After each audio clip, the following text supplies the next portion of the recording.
చూసాము. టీడీపీ ముఖలందరూ అక్కడ ఉన్న ఎమ్మెల్యే కూడా అంబటి రాంబాబు ఇంటి మీదకి వెళ్ళి కారులు, ఇల్లు మొత్తం ఫర్నిచర్ తో సహా శుభ్రంగా పగలగొట్టేశారు. ఒకసారి ఆలోచించండి. మీరు ఇప్పుడు చేశారు. 2029లో జగన్ గెలవకపోయినా ఏదో ఒకసారి జగన్ అనే అతను వస్తాడు అధికారంలోకి. అప్పుడు ఇంతకన్నా మీరు రెట్టింపు చెల్లించుకోవాల్సిన అవసరం ఉంటుంది. ఎందుకంటే కార్యకర్తలు ఇప్పుడే విసిగిపోయి ఉన్నారు. కేసులు పెట్టారు, అనుభవిస్తున్నాం. ఇంటికి రెండింతలు మేము తిరిగి మేము కూడా తెగబడితే ఆలోచించండి.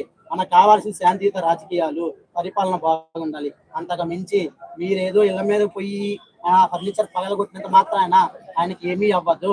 మీరే కార్యకర్తలే నష్టపోతారు. ఎవరైతే వెళ్ళారో వాళ్ళు అందరూ కెమెరాల్లో ఆల్రెడీ రికార్డ్ అయ్యే ఉంటది.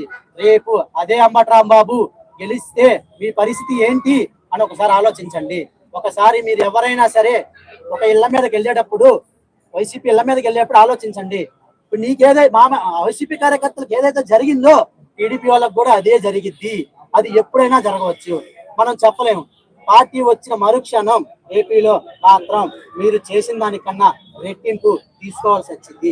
దానికి రెడీగా ఉండి సిద్ధంగా ఉంటేనే ఇళ్ల మీద